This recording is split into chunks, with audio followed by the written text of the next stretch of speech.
And now it is my particular pleasure to announce Professor Rachel Greenstad, Eileen Kaliskin-Islam, and Rebecca Overdorf from the Privacy, Security and Automation Lab from Drexel University. They are quite old hands at speaking at the Congress already, and please give them a warm round of applause, and there we go.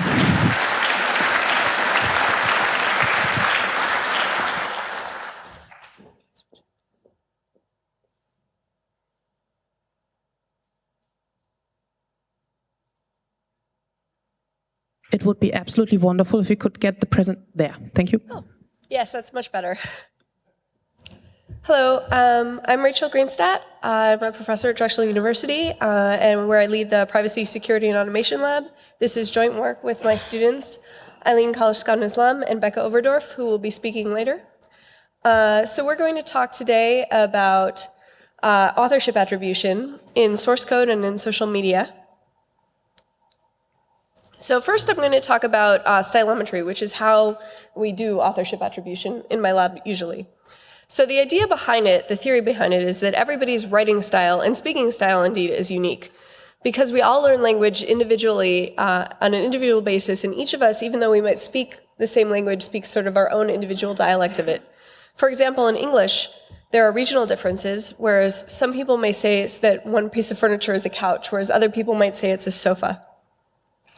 Furthermore, there are words that have similar meanings, but they're actually different words, like although and though, and which ones people particularly prefer is sort of a stylistic idiosyncrasy. In writing, people may use the same word with different spellings. And there are also just many ways to express very similar ideas, like someone might say the fork is to the left of the plate versus the fork is at the plate's left. So these differences are how we, in writing and documents, can distinguish authors often in many times.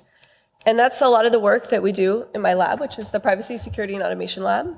So this is a research lab at Drexel University. It has about 10 students in it, a mixture of graduate and undergraduate students. And in general, we study sort of how to have machines help humans make decisions about security, privacy, and trust, often using machine learning and natural language processing techniques. In particular, we're very interested in what we can learn when we analyze unstructured and semi-structured sort of human textual communication. And this is what we've spoken at CCC about in the past. Mike Brennan spoke at 2063 on sort of privacy and stylometry and how authorship recognition techniques can be attacked and how they could be deceived, again in 28C3 with Sadia Afroz. And Eileen and Sadia spoke 2 years ago on applying stylometry to sort of online underground markets. And this year we're going to talk about source code and cross-domain stylometry. People always ask us sort of, what about source code, what about tweets, stuff like that. So we're going to answer some of those questions in this talk. In general, in the lab, we also do a lot of work like doing social network analysis of online communities and also textual analysis and also studying secure machine learning. So, I've said we're a privacy lab. Sort of what is the connection between privacy and stylometry? Well, so there are very good techniques for location privacy that the Privacy Enhancing Technologies community has worked on. You're probably pretty familiar with Tor, like my t-shirt, and mixes, and other types of techniques that can hide your IP address from people on the internet. But in some cases, when you're expressing yourself in text online, that might be insufficient, and that's where my research comes in. Stylometry can be used to identify authors based on their writing. And this is important because this is a potential threat to people that are exposing crime and corruption, political organization, especially if they're speaking in first-hand testimonial accounts. And it's also just important for normal people who want to express their opinions or write code and share it online without necessarily having the thing that they wrote online follow them forever through their life like a dossier. So, let's go back to stylometry and let me talk a little bit, just give a sort of short tutorial on how it works. So basically, stylometry methods that are used today use machine learning. And so say you have two authors, Cormac McCarthy and Ernest Hemingway. So they're both authors that have somewhat distinct styles. So Cormac McCarthy might say, what's the bravest thing you ever did? He spat in the road in bloody phlegm, getting up in the morning, he said. And then there's Ernest Hemingway.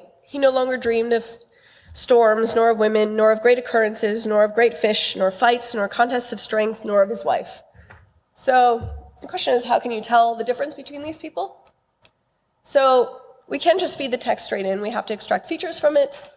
The types of features we use, an example of this might be the frequency of function words. Function words are sort of the small little words that don't necessarily mean anything. And we might also look at, say, the frequency of punctuation. It tells us something about the structure. We also use a lot more features in our work, which we'll talk about later. But we feed these into a machine learning model. In many cases, we'll use a support vector machine. Sometimes we'll use random forest. And a good model generally needs sort of 4,500 to 7,500 words of training data. And greater than or equal to 1,000 features, these are maybe many features of the same type, like word engrams, for example. Yes? Oh, I'm sorry. Am I not being? Am I not? Is this better? I hope the stream is working. Sorry about that. Okay. So to actually use this, say we have an unknown document, which is our test document. Just remember, the things that you put into your head are there forever, he said. You might want to think about that. And we don't know whether this is written by Ernest Hemingway or Cormac McCarthy. So we'd extract features from this document. Now, this is a very short text snippet. For best results, we need about 500 words. And we'd ask the model who wrote it. And it would tell us that it's Cormac McCarthy, which indeed it is. So in general, stylometry methods are pretty good. Especially when you're dealing with sets of authors in the sort of 100 author range, where that's sort of the world of suspects that you have. Then Bassi and Chen have a method that works at sort of above 90% accuracy. Now, these methods can be scaled. People have done experiments, Koppel et al., with 10,000 authors, and Narayanan et al. With over 100,000 authors. And you can see that even in these cases, the results are much, much better than sort of random chance, which do allow you to sort of narrow the world of suspects quite a bit. So previously at CCC, the question that we asked in my lab was sort of how strong are these techniques when people are actually trying to fool them? And we found that people in general were able to reduce the accuracy of these techniques by writing in a sort of a specific way to try and hide their writing style or to imitate another author. We had actually asked people to imitate Cormac McCarthy in this case. Now, I wouldn't necessarily recommend just doing that if you wanted to hide your writing. You'd probably want to verify in some way that you'd actually done it correctly. So we actually do have some tools in our lab. JStylo is an authorship analysis tool, and Anonymouth is a sort of authorship anonymization tool, which is a very much work in progress. These are available on our GitHub page. We'd love to have your comments, help, thoughts, etc. on them. And we looked at underground forums. So this is an excerpt from the Carter's Forum where people trade sort of credit card information. And to do this work, we had to actually extend our analysis tool to German. So JStylo does work in German. And these are the types of features we use: the frequency of engrams, the punctuation, the special characters, the function words, in this case German-specific function words, and parts of speech. And that's another case where you need specific language-specific features. So the question that you might wonder is, like, sort of, is this purely an academic concern? Do people actually use stylometry in the real world to actually identify people who might not want to be identified? And the answer to this is yes. So in a rather sensational case, J.K. Rowling, who you guys may know as the author of the Harry Potter novels, wrote another book under a pseudonym, Robert Galbraith.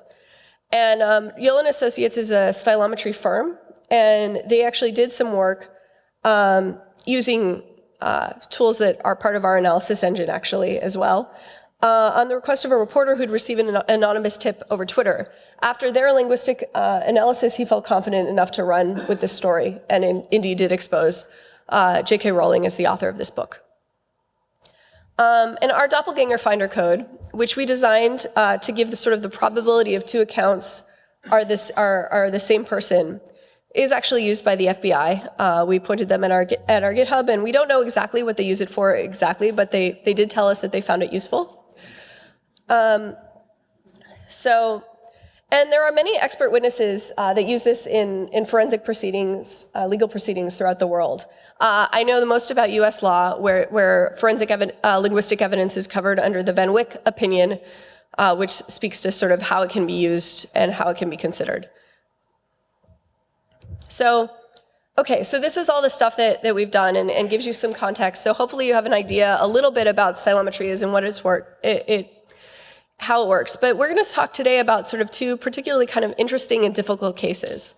The first one is, what if you have an unknown Twitter feed? Can you learn its author from blogs or from comments on a news site like Reddit? Because you might not have a Twitter feed for that person. And the answer to this is yes. However, if you do have a Twitter feed for this suspect, then you should probably use that instead. And then we always get this question about, what about source code? Can you detect somebody's source code authorship from their style? And the answer is that, yeah, we can do that too. And particularly neat about this is even if you run it through an obfuscator, it still works. So I'm going to now turn the talk over to Eileen, who's going to talk about that work.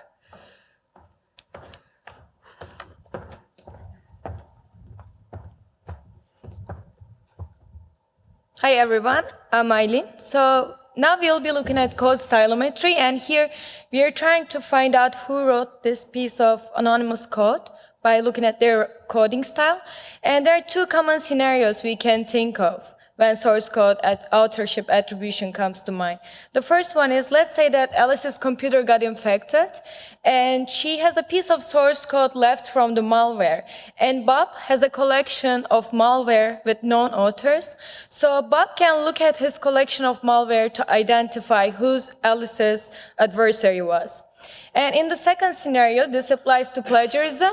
Let's say that Alice got an extension to her programming assignment, and her professor, Bob, has everyone else's submission. So Bob can look at everyone else's submission, compare it with Alice's new submission to see if Alice plagiarized. And in this case, we're talking about some security-enhancing ways of source code authorship attribution. But unfortunately, sometimes security-enhancing technologies are actually privacy-infringing cases. For example, Saeed Malikpour, he's a web programmer. He was sentenced to death because he was identified the programmer of a porn site by the Iranian government. And Saeed Malikpour was held under solitary confinement for 1 year without legal representation. And his family says that he is also a permanent resident of Canada, and he didn't know that the porn site developers were using his photo uploading software. And Saeed Malikpour also said that if he knew that this was going to be used by a porn site, he would have never put his name there because it's illegal in Iran. And after that, he says that under pressure, he said that he regrets his actions and now his death sentence is canceled. When we look at source code authorship attribution, we can define this as a machine learning problem with 4 main experimental settings. In the first one, we can think of software forensics, and here we have multiple author, which corresponds to a multi-class learner, and this is in an open world setting, which means that we don't know the suspect set.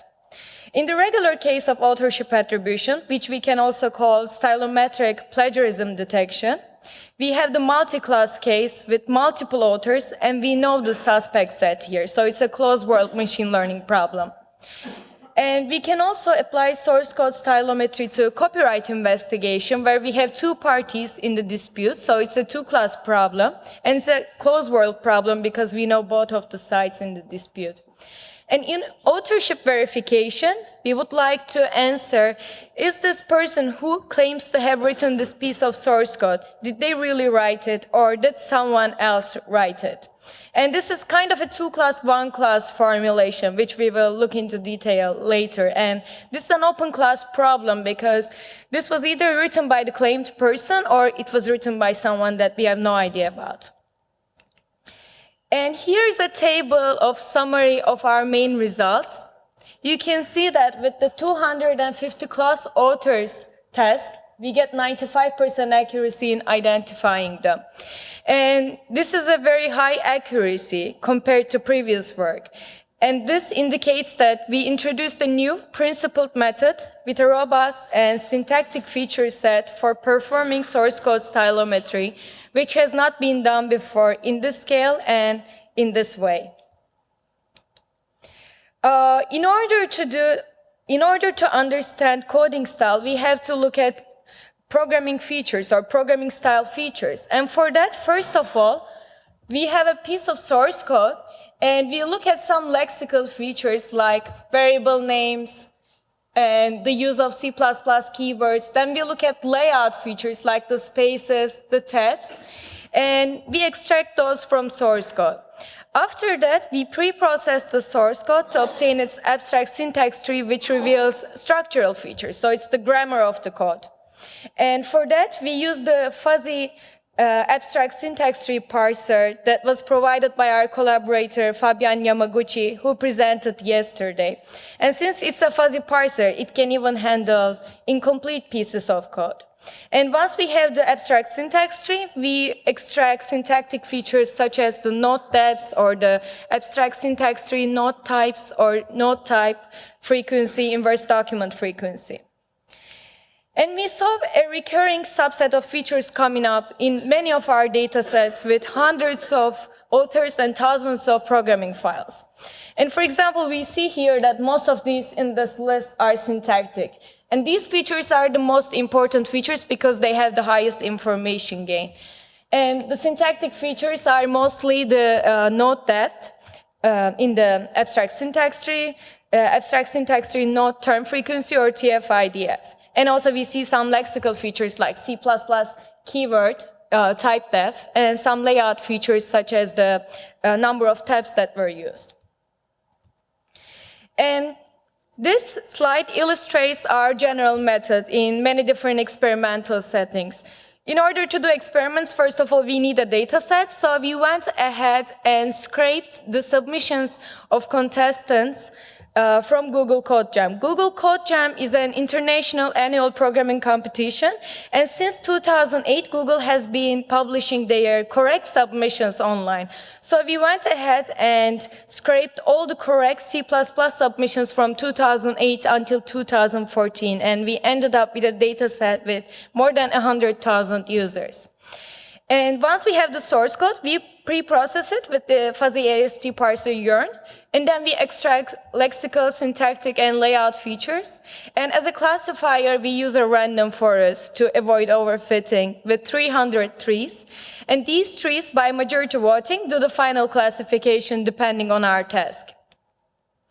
And I would like to give some statistics about our Google Code Jam dataset.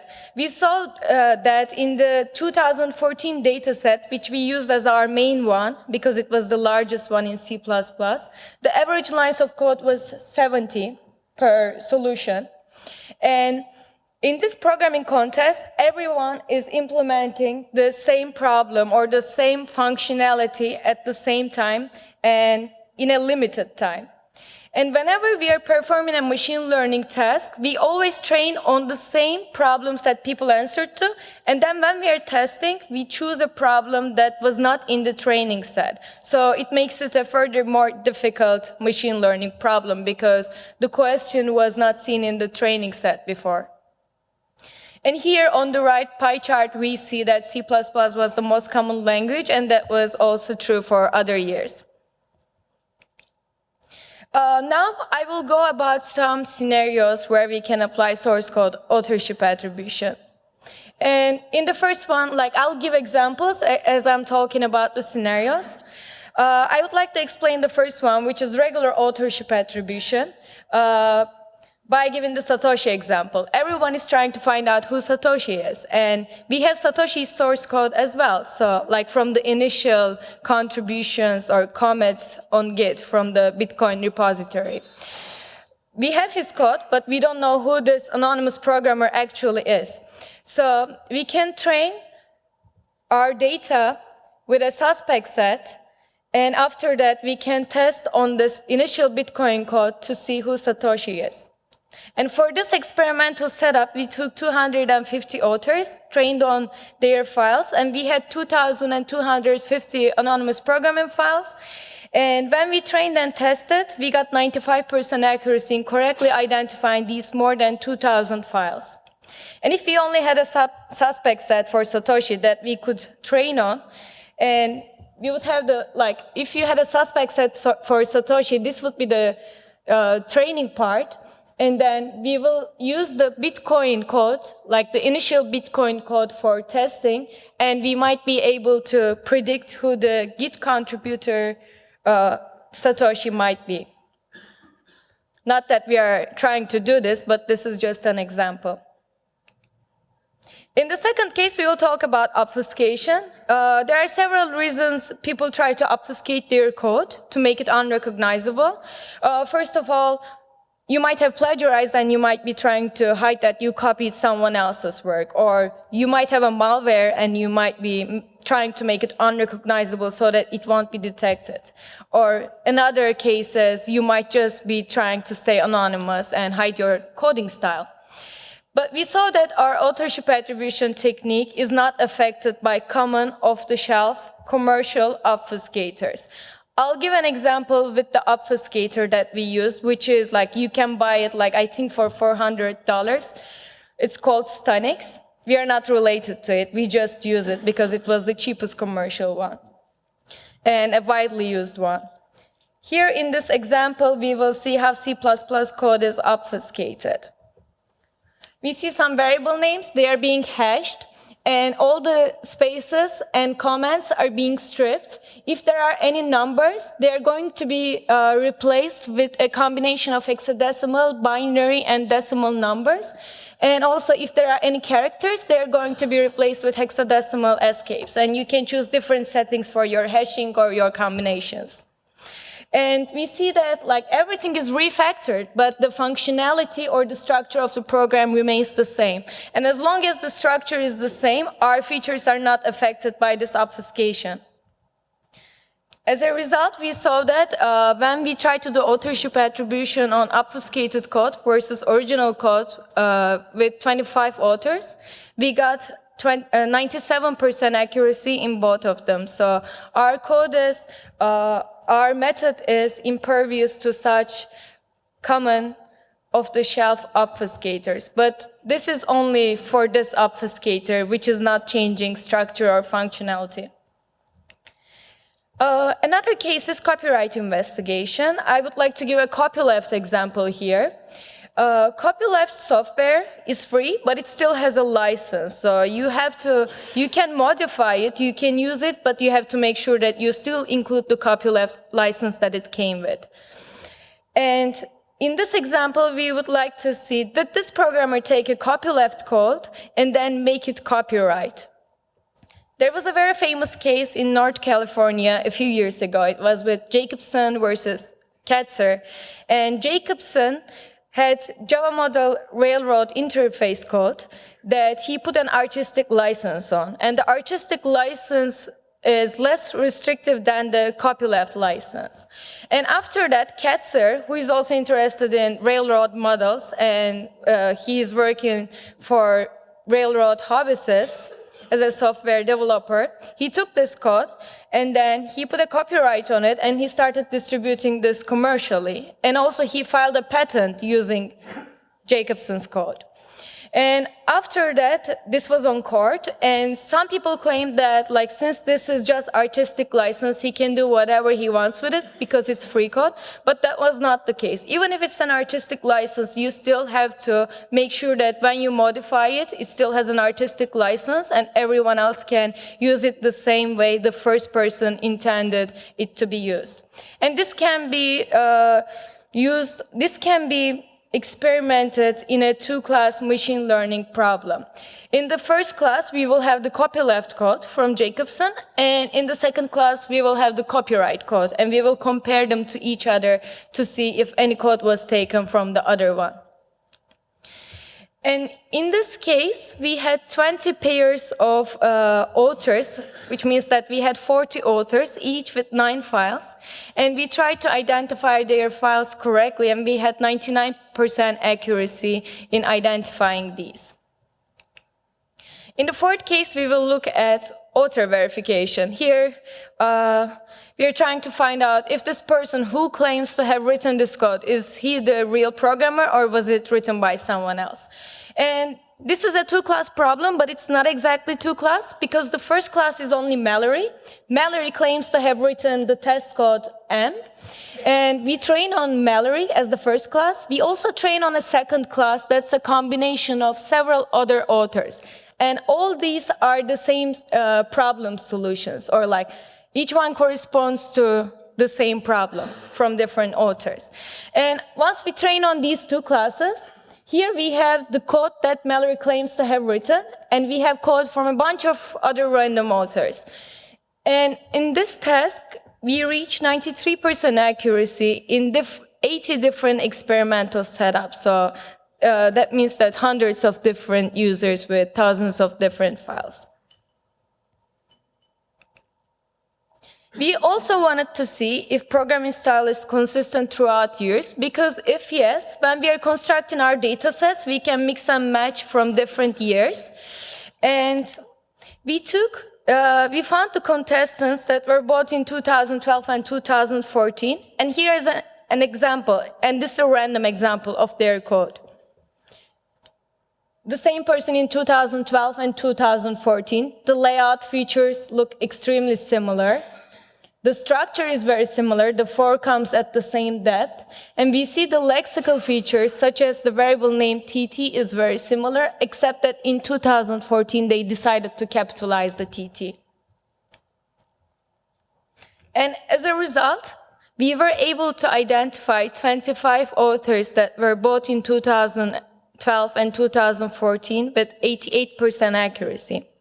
The 88% might seem low to you after hearing the previous results with 99 or 93. But in this case, when we took these 25 authors, just within 2012, we were able to identify them with 92% accuracy. So it's just a 4% drop in accuracy, which shows that coding style is up to some degree persistent throughout years.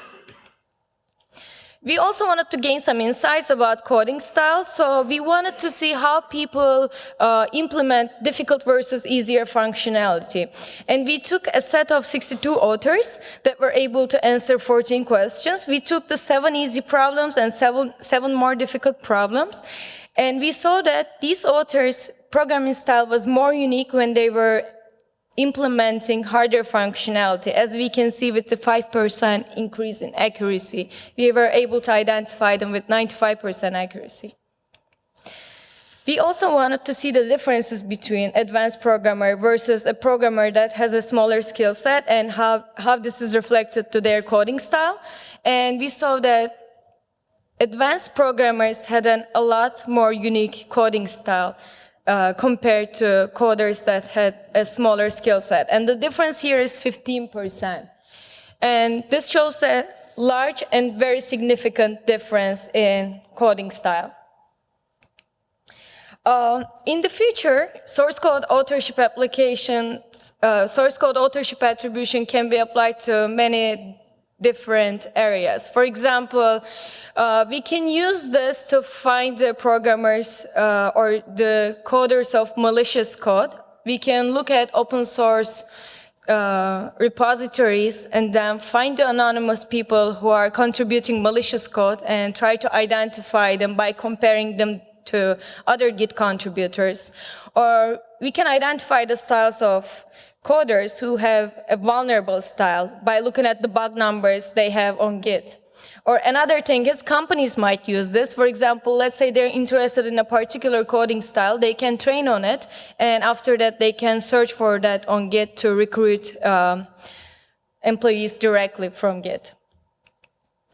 And when we compare our work to previous work, we see a huge increase in accuracy, even though our data set is larger in magnitude compared to theirs. The last 2 lines are our results.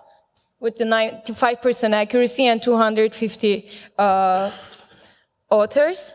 So this shows that our method is, with the syntactic features, it's doing a lot better, and the previous methods did not use any syntactic feature sets.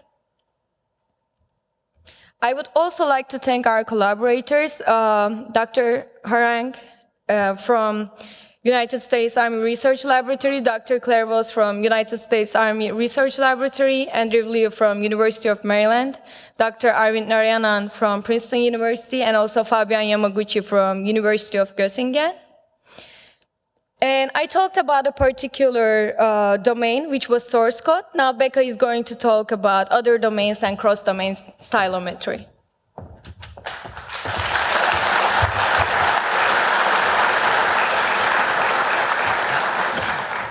Thanks. All right, so as you just saw from Eileen's presentation, we're really good at this. We are very good at this in a lot of domains as well. So the ones I have up here, for example, source code, of course, but also anything you really put on the internet we've looked at as a community. So we have emails, chat messages, even things that you don't put on the internet, like books or historical documents, have been studied. And in a few slides, you'll see just how good we are at these types of things. This is Rahm Emanuel, and this is his Twitter feed. Rahm Emanuel is an American politician. He's currently the mayor of Chicago. And while he was running for his office, a rogue Twitter feed was developed to imitate his Twitter feed. This is not Rahm Emanuel's Twitter feed. This Twitter feed was written instead by a man named Dan Sinker. And this is a really good example of why we would need to use stylometry kind of in the real world. And if we have Twitter feeds, we can test on Twitter feeds and we do really well. The problem that I'm going to discuss today arises if Dan Sinker here didn't have a Twitter feed to compare it to.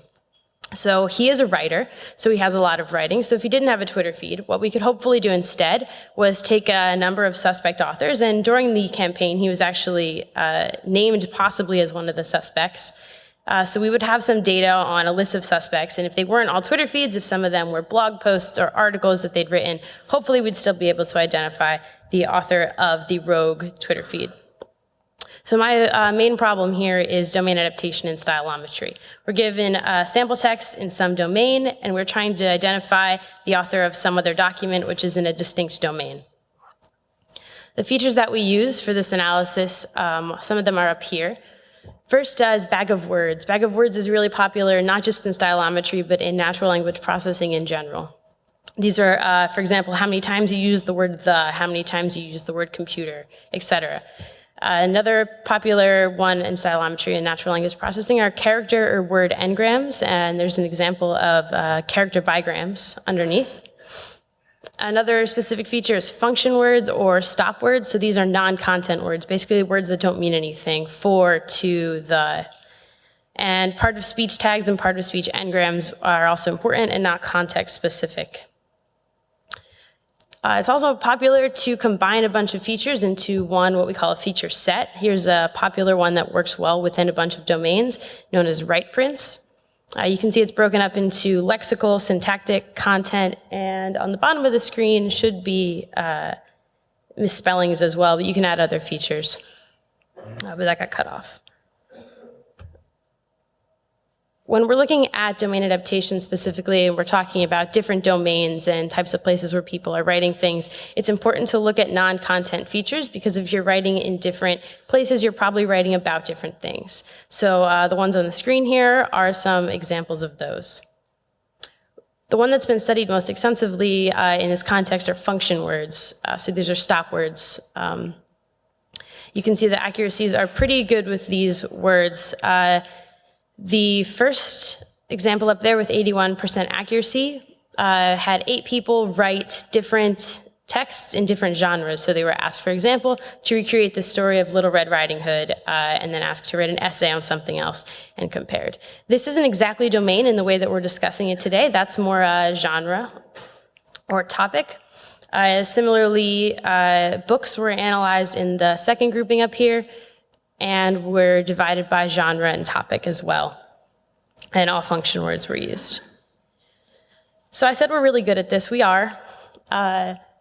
You can see within a bunch of domains, so emails, we get 86% accuracy. The bottom 2 lines are my own work, getting 98% accuracy, almost 99 with Twitter feeds. And using blog entries, we get about a 93% accuracy. So we do pretty well. The lower accuracies for chat messages and Java form comments are because they're using a smaller amount of text for the testing document. And as Rachel mentioned in the beginning, you want something closer to 500 words for your testing documents. This is a tweet on your left and a blog on your right. These are from our data set and were written by the same person. The tweet has about, 3 real words in it that aren't misspelled or replaced with something else. But you can see the blog on the other side of the screen is very well constructed. There's correct punctuation. There aren't replacements for short words. We don't see any of that. So you can really see the challenge here in trying to identify the author of this tweet or a group of tweets that look like this from a blog that looks like that. And that's really our challenge. The data we collected for this project, we collected 500 tweet and blog users, and then 38 Reddit users who also had Twitter feeds. We collected the Twitter and blog users by simply querying Twitter for the phrase .wordpress.com, and we're able to collect tons and tons of data linking those 2 accounts. And then for Reddit comments, there's a subreddit called r/Twitter, where people post their Twitter handles in order to gain more followers. And so that was a very easy way to link them across accounts.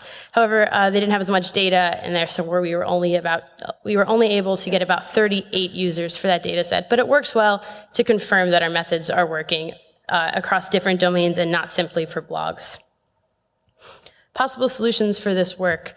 The first is looking at right prints, which I showed in the beginning. Kind of throw as many features at it as you can and hope it works. The second is what if we were very careful about what features we selected instead? We only fixed features, for example, that aren't context specific. And so we look at function words as others have in the past. And the final is that we look at our own method called Doppelganger Finder, which I'll get at later. These are the in-domain results for blogs, and then tweets, and then Reddit comments, and then tweets. We have 2 different Twitter data sets because one was collected with the blogs and the other with tweets. And you can see that we do really, really well. The purple lines are function words, and they don't do quite as well as the right prints, which are the bluish lines on the screen. But in general, we're doing pretty well with this. The green lines are the cross-domain results. So you can see that there's a huge drop in accuracy. So it's if we're testing on blogs or training on blogs and then testing on Twitter feeds, or training on Reddit comments and testing on Twitter feeds. And so you can see that we do very poorly and that these results are unacceptable using the first 2 methods, which are right prints and then the careful feature selection of function words. So what do we do about it? Doppelganger Finder is an algorithm that was presented.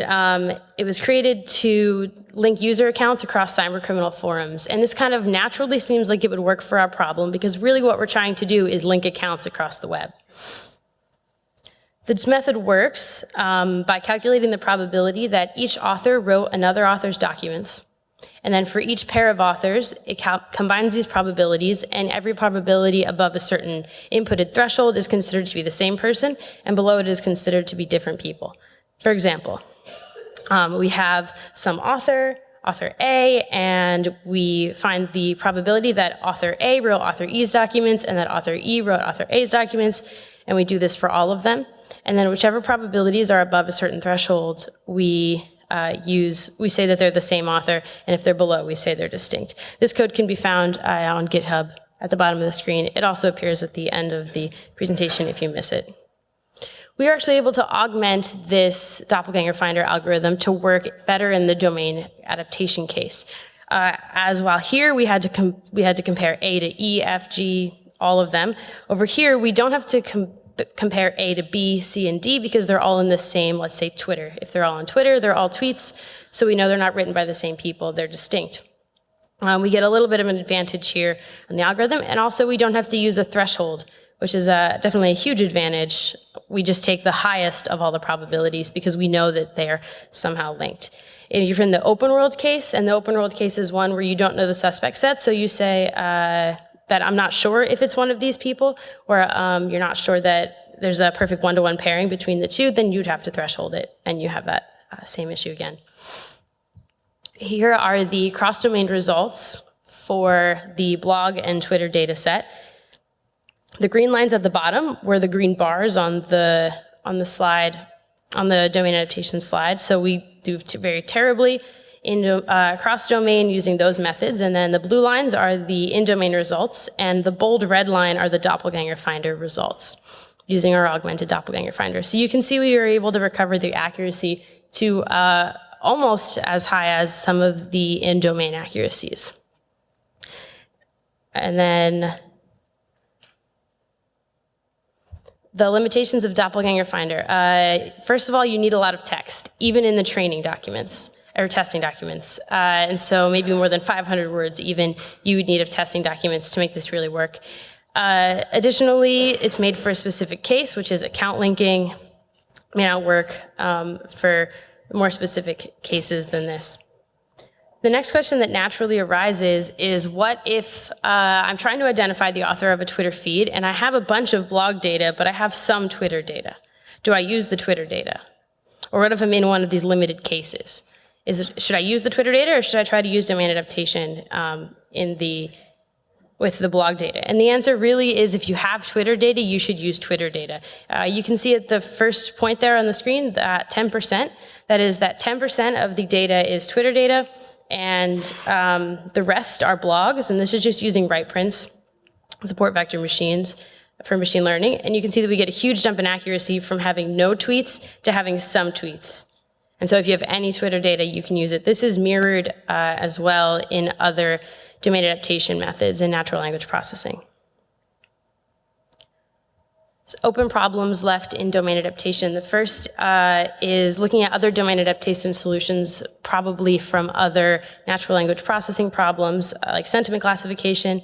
Also looking at how topic affects style. So if you are a blogger and you have a Twitter feed, they're probably written on the same thing.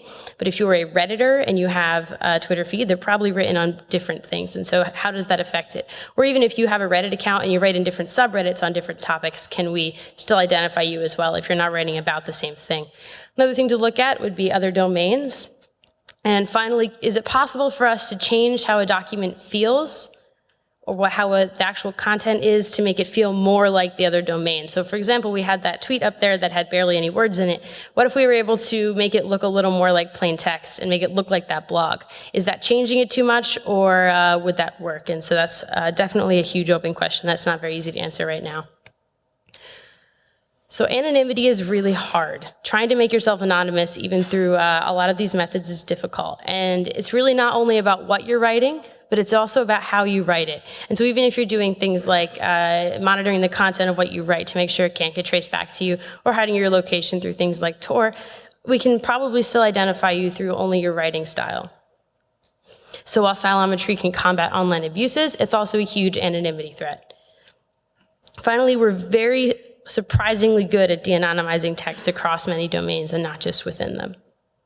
So not all is lost. What can we do about it? Our lab right now is developing a tool called Anonymouth. This piece of software helps you anonymize yourself, anonymize your text as you write it, and uses JStylo in the background to verify that to monitor that you're not the same author.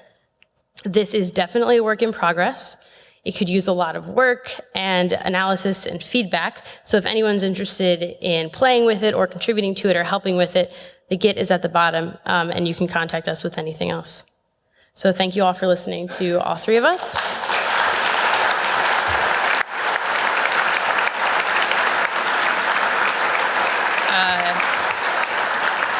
Special thanks to my contributors, Travis Dutko and Sadia Froze, and we'll take any questions. Well, thank you very much. And now we have about 20 minutes for questions. Yeah, feel free to occupy the phones. We have microphones. And well, we'll start with number 3 Thanks for the talk. I got a question about the cross-domain research. I was wondering if you ever tried to enrich your feature sets by metadata, like activity patterns or links used or something like that? So, am I on? Can everyone hear me? We've done a little bit. We looked at Twitter specifically because there's just so much metadata associated with Twitter, and we found that we could improve our Twitter results a little bit, but in the cross-domain case, it doesn't particularly help. But our Twitter results are already 98.9, so any improvement isn't really an improvement. Do you have any idea why that is? So, because my expectation would be that it's like it's a very good fingerprint of someone, like at what time that person is writing something, or Right. how many links there are in the text or something like that. Right, so we don't have data for, we didn't collect any data for when things were posted for the blogs. So we haven't done analysis with that. When we looked at the metadata, we're talking about hashtags, tags, and links, right? So the hashtags and the tags don't really translate over to blogs. And as far as links go, I just don't think that there's enough similarity between them to get any real improvement out of it. Thank you. Number 4, please. Is anonymous limited to English, or is it independent of the natural language you choose? So I think the current implementation is limited to English, but it wouldn't take a lot of work to extend it to, say, German in particular, because we have the analysis background we have the analysis backend in German. So it would be just a question of adding a little couple tweaks to the interface to do that. To get extensions to further languages, what you basically need to do is augment the analysis engine to have function words and part of speech tagger for that language. Now, it may be a little more difficult to use, say, Asian languages that require segmentation, so you need a segmentation engine for that. But other than that, it shouldn't be that hard. Yeah, like I said, you could already use the analysis for some languages, but the front end of Anonymoth doesn't do that currently. Is there an abstraction layer in the code yet? There is an API. Yeah. Thank you. Hi. Thanks for the talk. I think it's a fascinating subject. In the first half of the lecture, you were talking about source code analysis, etc. I'm trying to understand, since one of your results is that the best features to look at have nothing to do with the actual code, with indentation and stuff like that, but with the structure of the program itself. Why are you limited to source code analysis? I mean, you dump it into IDA Pro and you get a flow graph of the program. You can analyze. Yeah, you're right. This was the first time we were trying the syntactic feature set because it wasn't tried before. And we first wanted to see that our intuition is really correct and this will get us somewhere. So right now with C++, we saw that this works very well. And as long as we have a parser to get the structure of a program or anything, this would be very helpful. So we are willing to extend our work with different languages, and we have a lot of other things left to do in future work. Yeah, and we would like to get to the binary case, and that is next sort of on the agenda, but we wanted to sort of confirm this. And the nice thing now that we can do is we can compile these programs, and then we can directly compare the accuracy that we get from the source code to the binary, so we can see what the difference is. I guess you know that, but it's a very realistic problem, like in search and malware research in general. Thanks. Thanks. So you said that you used code from CodeGem to analyze, to check how your program works. And did you strip out macros? Because I know that people in such programming contests use quite a lot macros that they add to their file because it makes it easier to program later. And it's about 20 lines of such macros. And did you strip that out? Because if you didn't, you might even not compare if it is the code of the same author, but if it is the same code, actually? We looked at the macros, so we had a layout feature just for macros. And also, our AST parser is on a function-by-function basis. So most of the time, macros were excluded from the structural information. So we kept that separately, but we tried to find out if there are any similarities like that in code. And we didn't see too many. But if we investigate further, just for that specific thing, we might find more similarities. So that's a very good point. I'll check that. Okay, and the second question is, you found that for more advanced problems, the accuracy of checking is much higher. Could be it artifact because of that there were less solutions for more advanced problems, and because of that less authors? I mean, there were more authors writing solutions for easier problems, and less authors writing solutions for harder programs. And because there are less authors, the accuracy should rise. The dataset sizes are always kept the same so that we can compare the results. So we grouped it into hard problems and easy problems, and maintained the same size of... Yes, okay. And it was a complete random selection from hundreds or thousands of users, so to make sure that it represents a real-world scenario. Okay, thank you. And thank you for your talk. It's interesting. Thanks. Number 2, please. Hi there.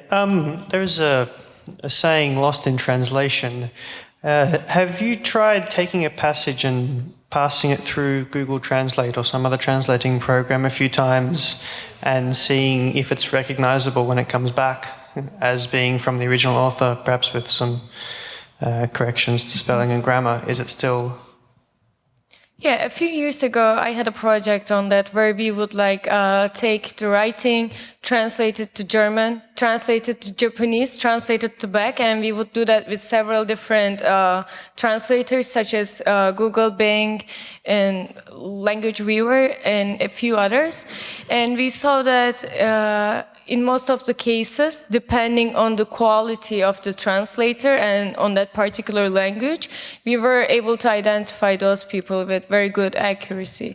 But again, the quality of the translator on a particular language has a very big effect here. We were able to observe that.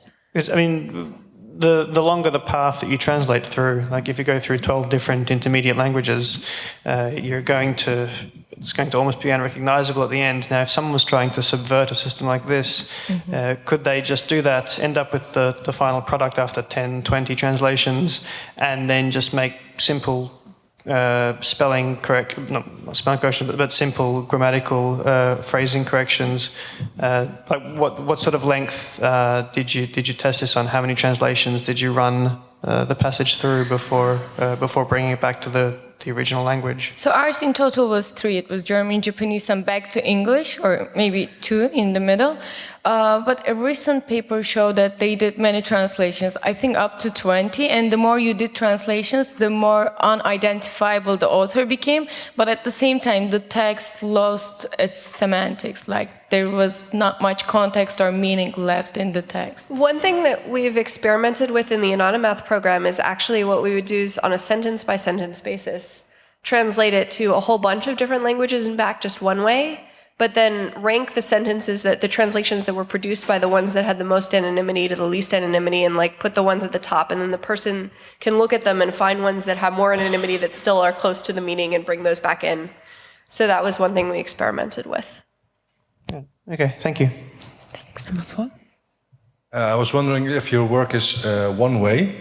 By that I mean is how far away are you from producing a quote-unquote genuine letter from Angela Merkel or a long-lost play from Shakespeare with all the information you have? So text generation is much, much harder than text analysis. It's sort of, I would argue, like an NLP complete problem. I don't think we're very. What we would be able to do is probably help somebody create a letter that was imitating that style. Like you could have it be sort of a collaboration between the analysis engine and a person, and that would probably work quite well. But to do it automatically would be much harder. So it could be used to aid impersonation as well. Yes. Thank you. I have two questions actually. My first one is, will there be something like an Anonymouth for source code actually? Yeah, it's actually available on Git, but I didn't do the licensing yet. But if you want to play with it, you can play with it, and I'll fix the documentation and the licensing information as soon as possible. What she means is her analysis code. We have not written an anonymizer for source code.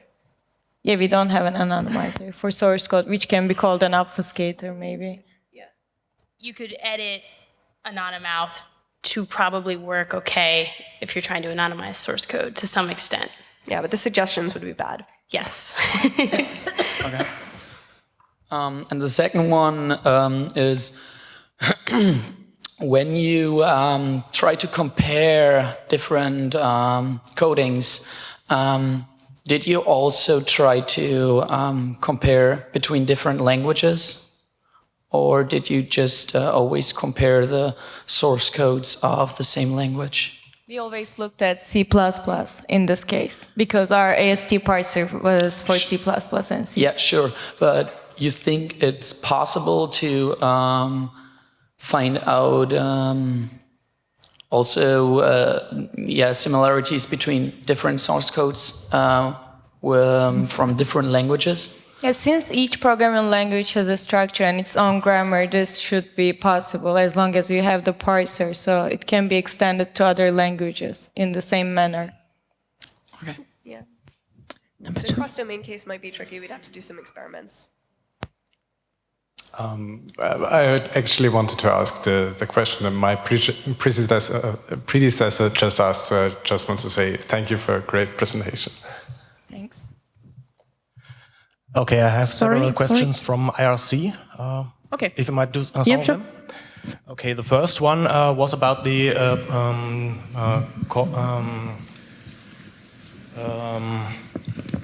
Kaiser versus Jacobson, where you had this comparison between this free code and the copyrighted code, and they wanted to know how you got to the source code of the copyrighted code, or if it was open source code, or which license it was under. No, we didn't compare it because it's copyright code, so we didn't try to access it because it's not publicly available. Yeah. Thank you. That was just an example.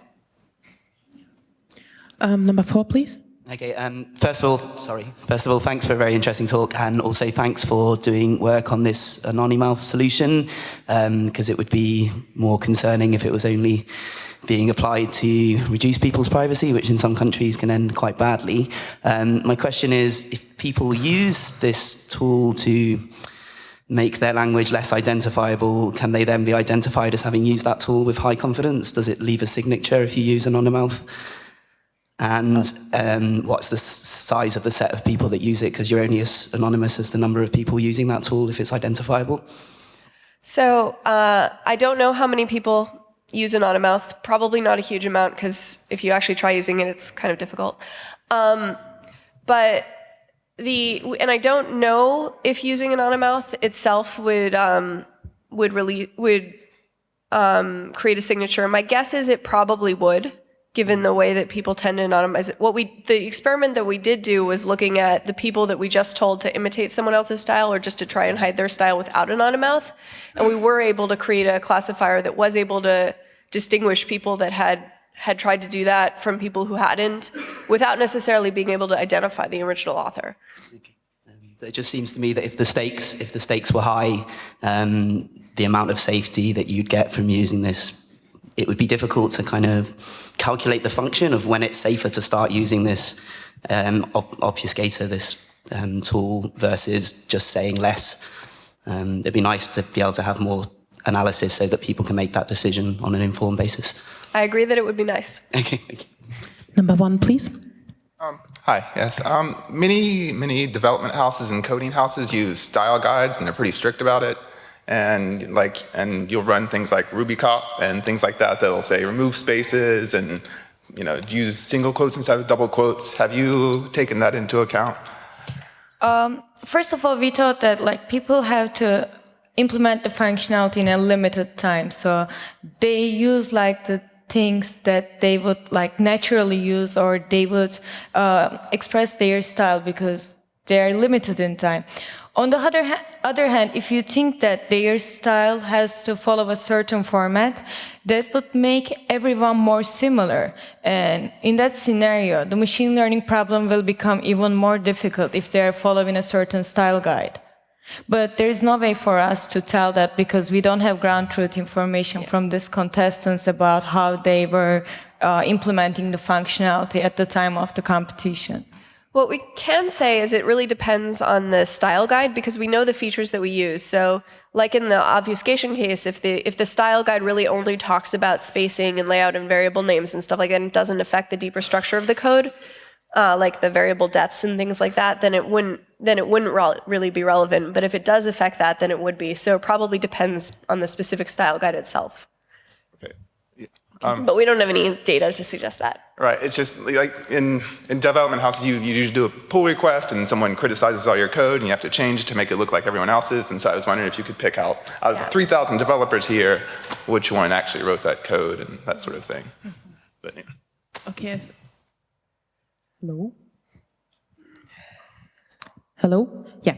I think we are going to take the last 3 questions and then wrap it up. Okay. So number 2, please. And when we're done, we'll go to the cafeteria area and sit down in a table there. And if people want to ask more questions, they can. Okay. Okay, so the next question from IRC is, what about multiple authors, like in open source projects? What happens to the detection of the author in such a case? Okay, so we haven't done anything with source code on this yet, because that's, I think, a difficult problem that we just haven't looked at. We're currently, though, looking at different wikis that are written by multiple authors, and these are similar problems, and getting preliminary results. So keep looking forward to it, and we'll have something there, I guess. Do you have anything? Well, Eileen did a preliminary result with Git, but those weren't very good because I wasn't using the abstracts industry. So. Okay. Number 2. My question is quite similar. Is it possible to detect if a text is written by one person or by more persons? Well, I think that's definitely part of that problem. It may be a first step to completing that problem. Yeah, it's something we're actively working on, but we don't have any results yet. Does cross-domain actually also work across languages? For example, if I'm on one mailing list in German and on one forum in English, would you be able to match these accounts by styles that are independent of the language I'm using for posting? You can use a language-independent feature set, or you can try translating the code and then, the writing, and then do an Authorship attribution with an English feature set and look at whichever one works better. Yeah, I think translating, actually probably the best way to do that would be to translate both of them and then do both analysis in both of the individual languages and see what the results are. That's how I would go about it because the translation, because it's hard to do, like the n-grams and stuff will be different for the different languages, so you'd probably want to translate them. Okay, I think that's that. Thank you so much for coming, and we hope that you'll be back next year.